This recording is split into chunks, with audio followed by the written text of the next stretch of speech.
In this video, I'm gonna show you how I did the prototyping for my real-life wizard chessboard.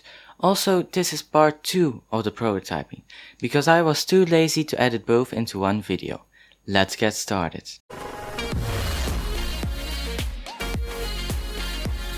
Before I begin explaining, you should probably start from the beginning and watch the trailer for this series if you haven't already. If you have, you're probably getting pretty tired of me saying this. Anyway, if you've ever used stepper motors, you probably already know it needs a separate controller board. These are a true pain to use. Because these motors are so cheap, the factories just don't really care about the wire colors. So you're probably going to have to experiment for a while before you get it right. These controller boards have 6 pins each, and of course you'll have to try different arrangements to get it to work. So try not to lose your mind. Now I'm going to attach the servo. In the last video I actually forgot to explain what it did, or was supposed to do. It was supposed to turn the pieces, but much later I found out that this was just not possible with the magnets I could find. So you can basically ignore this. You can see everything works, but as I just said, that servo was a total waste of time. At first I was planning on using an electromagnet, but then I found out that they were pricey, heavy, got hot, took some time to completely turn off, and just in general weren't even that strong. So instead I used a neodymium magnet. These magnets are incredibly strong for their size, but of course they can be turned on or off. So I went back into Blender and designed a system that could move it up and down. This was actually a lot trickier to get right than I thought. And in the end, the small pieces were just big enough to print accurately.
I printed all the pieces at max detail and assembled it.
It took me a while, but in the end it worked pretty well, although I did spend about a year just trying to screw this screw in.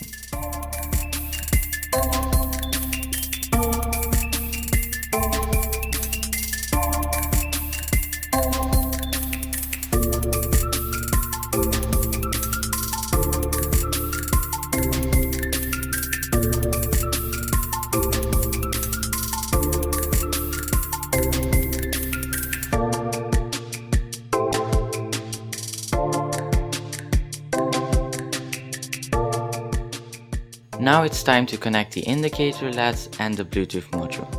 By uploading this small piece of code, you can rename the Bluetooth module to Wizard Chess. Now for the app, just download the app you can see here and open it. I actually wanted to program an app myself, but the best way to do it is by using Google's voice recognition service, which is not available in my country. So instead I used this app. I started by removing all the default commands. Then I started entering all 64 squares on the chessboard. This took so long that I'm probably never going to uninstall the app, just so I don't have to enter it again.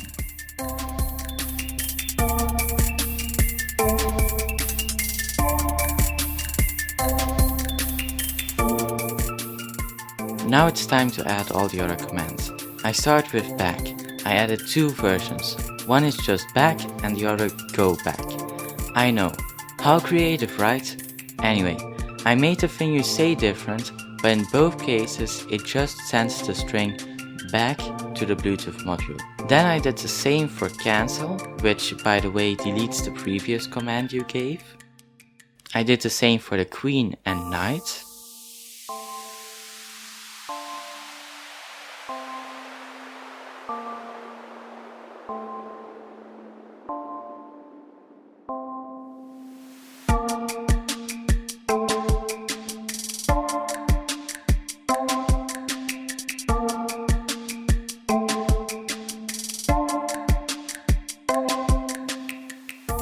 And finally, because even Google's voice recognition gets it wrong very often, I tested a lot of commands, and when I got it wrong, like for example A6 and A6, I entered that into the app.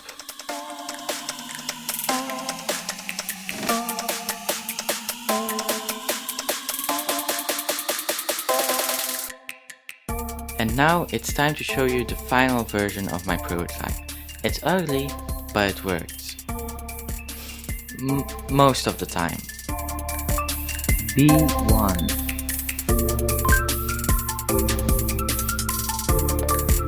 C3.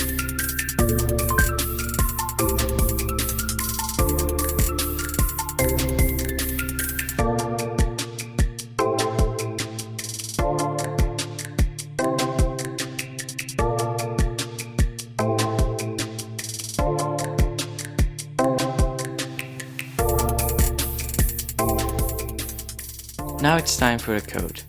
Well, not the entire code, just the parts that have to do with the Bluetooth module, LEDs or motors. I left the code for last because I know a lot of people will stop watching as soon as I start talking about code. So first of all, I make sure I'm using the stepper and servo libraries. Then I configure the stepper motors, servo and LEDs. Then in the setup part, I set up the Bluetooth module, configure where the servo is connected and set the LEDs as outputs. Then I set the stepper motor speed, make sure all the LEDs are off and set the initial position for the servo. I'm really not going to explain how this works, but if you want you can slow the video down and read this code yourself. What all of this does is just receive Bluetooth commands. That's all. This part turns the servo so the system is down and the magnet is further away from the pieces, and this part does the opposite. Pretty self-explanatory. And then finally you have move up, move down, move right and move left. You can guess 3 times what these do. I hope you liked the video. If you did, like and consider subscribing, I'd really appreciate it. Also, tell me what you thought of my new voiceover style. Better or not, what do you think?